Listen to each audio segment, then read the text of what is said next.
Assalamu alaikum, I'm Aisha and you're watching Samaa News. Here are today's headlines.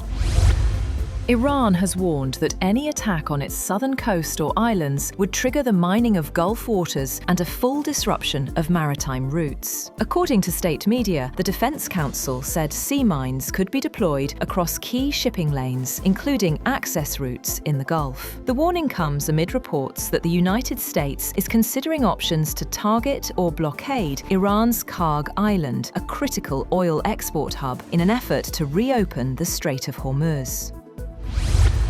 Iran has warned it could strike energy and water infrastructure in Gulf countries if the United States follows through on threats to target Iran's electricity grid. The warning comes after President Donald Trump reportedly issued a 48-hour ultimatum, further escalating the conflict. Analysts say any retaliation targeting civilian infrastructure could severely impact global markets and threaten essential services for millions across the region.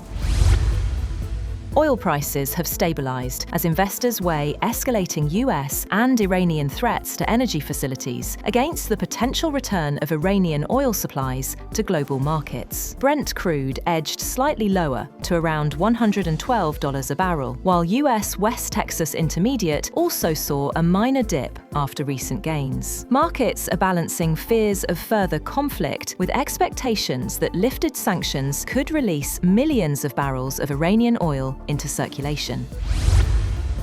French President Emmanuel Macron has reaffirmed France's support for Saudi Arabia and condemned recent Iranian attacks on the kingdom. During a phone call with Crown Prince Mohammed bin Salman, Macron expressed solidarity and backed Saudi measures to safeguard its sovereignty and security. The statement comes amid rising tensions across the region following ongoing military escalations.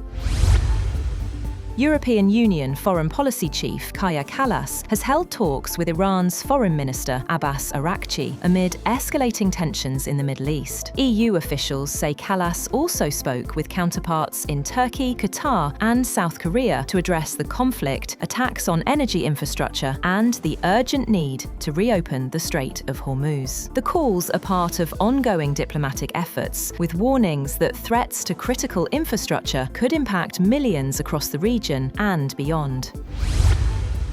British Prime Minister Keir Starmer is set to chair an emergency meeting on the economic impact of the Iran war. Finance Minister Rachel Reeves and Bank of England Governor Andrew Bailey are expected to attend as concerns grow over market instability. Investors are bracing for turbulence after Iran warned it could target energy and water infrastructure in Gulf countries if US strikes escalate further.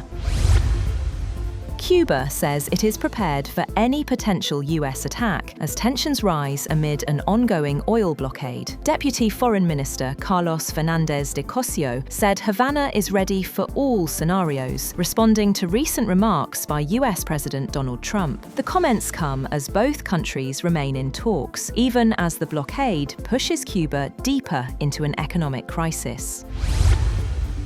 US Treasury Secretary Scott Bessent said Washington currently has enough money to fund the ongoing war against Iran, but is still asking Congress for additional funds to support future military needs. Speaking on NBC's Meet the Press, Bessent stressed that the request for supplemental funding is about ensuring the military remains well equipped going forward, not because the US is running out of money now. He also made it clear that the administration is not considering any tax increases to finance the war. Iran's representative to the UN Maritime Agency has said that the Strait of Hormuz remains open to all shipping except vessels linked to Iran's enemies, after US President Donald Trump threatened to target Iranian power plants if the waterway was no fully open within 48 hours. Ali Mousavi said Tehran was ready to cooperate with the International Maritime Organization to improve maritime safety and protect seafarers in the Gulf, adding that ships not linked to Iran's enemies could pass the strait by coordinating security and safety arrangements with Tehran. 2 pilots have been killed after an Air Canada Express regional jet collided with a ground fire truck while landing at New York's LaGuardia airport. US media report that dozens of passengers were injured in the incident, which forced the closure of the airport. The CRJ-900 aircraft, carrying 72 passengers and 4 crew members from Montreal, was operated by regional partner Jazz Aviation. That's all for now. For more updates, visit www.samaa.tv. Thank you for watching Samaa News.